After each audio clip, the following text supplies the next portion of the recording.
Greetings, everyone. Today, I'm going to talk about the age-old question people have all the time. People always talk about, oh, it's a case of chicken and egg, as though it's a situation where you can't figure out or something that is going to be difficult. In actual fact, it's not a difficult question to figure out. I am here to give my answer to that age-old question: the chicken or the egg, which came first? So today I'm about to go into the part of geology called paleontology. And for me to answer that question, the chicken or the egg, which came first, I have to use science to answer that question. And I am not making anything up today. I'm giving you information that you actually can verify, that you actually can search up and see that I'm not making anything up. I'm not here to say things I don't know or things that I don't know anything about. So now the question is, the chicken or the egg, which came first? Ladies and gentlemen, the egg came first, and I will tell you why. So today I am going to talk about paleontology. Paleontology is the study of fossils. You see, over time, the history of the earth has been documented by nature over time, over millions of years. So you see, in this study of paleontology, geologists that I would say specialize in this area study fossils that have been left behind by nature of animals and plants that have been embedded in rocks or sediments.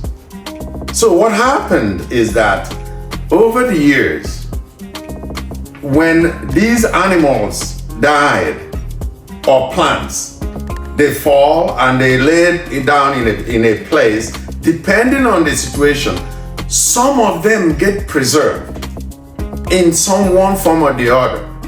So I give you an example. A company is mining a quarry. A quarry is like when you break a rock. It could be igneous rock, it could be sedimentary rock. And then all they're looking for is to get the granite or the rocks for their construction or something. And all of a sudden, when they blast the rock, lo and behold, what they see is on the surface, on the face of the new blasted, opened surface, they'll see something that has an imprint of a fish. They're like, wait a minute, this rock, we just blasted it half open. So nobody could have placed that thing there. Nature preserved it. In most cases, they're so lucky that animal, if the blast did not affect it, did not shatter it, somehow they will look at it. It takes the shape of the fish, for example, or the animal that was fossilized, or the leaf of a plant that was fossilized.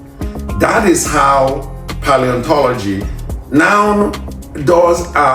They study that fossils and go backwards to now give us information about that era in time, right? That's what paleontology is all about. Now, having understood what paleontology is all about, now let's go back to the question, the egg or the chicken, what came first?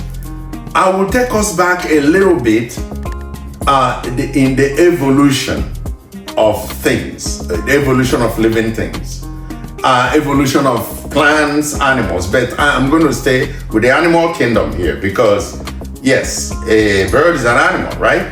So I could have gone back all the way to diatoms or algae and all that. But no, I don't want to go back that far. So I'm going to start with fish, right? Whatever gave rise to fish, you can search it up. But I'm going to start with fish. Millions, hundreds of millions of years ago, the ancient fish looked like an ancient fish, right? Well, they look like fish today, but maybe slightly different features. With time, as time evolved, due to either temperature or the weather conditions, evolution happens. And at some point, the fish started growing some rear limbs and forearms. At that point, they were able to crawl out of the sea to land. Well, but before they did that, evolution helped them to develop some kind of breathing system, because the fish itself, when it's in the water, uses the gill, right, to filter oxygen. But then evolution, nature is wonderful, nature is fantastic. So evolution helps them to develop a semi-gill, semi-lung that enable them to breathe on land and then jump back in water. This happened over time gradually until we had a species called amphibians, right? So you could see that from the fish, a lot of changes happened until the fish gave rise to amphibians. Now amphibians like frogs, toads, right, had their own lungs, but they have one thing in common with fish. Whenever it's time for breathing, whenever it's time for mating, right, they go back to the water and lay their eggs. And I bet you, to the naked eye, when you look at the tadpole of a frog, or and the early young fish, it's very difficult for you to distinguish between them, right? They look the same. That tells you that's the link. They have not completely left the water. Now, and a lot of them actually dwell in water, but they raise their head to the point that their nose, they have to breathe air, right? So that is the transition there. Now, over time, what happened? These amphibians started growing scales. Well, don't forget that what drives the engine that drives evolution is climate, it's environment. So nature has endowed animals and plants with survival instinct, with the ability to survive. And they have to survive by adaptation, by changing their features. So over time, what happened was that these amphibians started growing scales and tails. And you know where I'm going now. Here comes the reptile. So the reptiles, at that point, they're laying hard shell eggs. That's the beginning of the egg that now resembles the egg of a bird, but we are not there yet. So over time, reptiles emerged, and that's how we got the dinosaurs, right? And we all heard of the dinosaurs and their demise, right? One of the reasons, one of the problems that the dinosaurs had was their giant size, their gigantic size. The bigger they were, the less adaptable to the climate, to the environment, because of their large size, compared to a more nimble, small animal, right? So when the weather changed, evolution kicked in again. You started seeing, and all I'm talking about here, it's what they saw fossilized, right?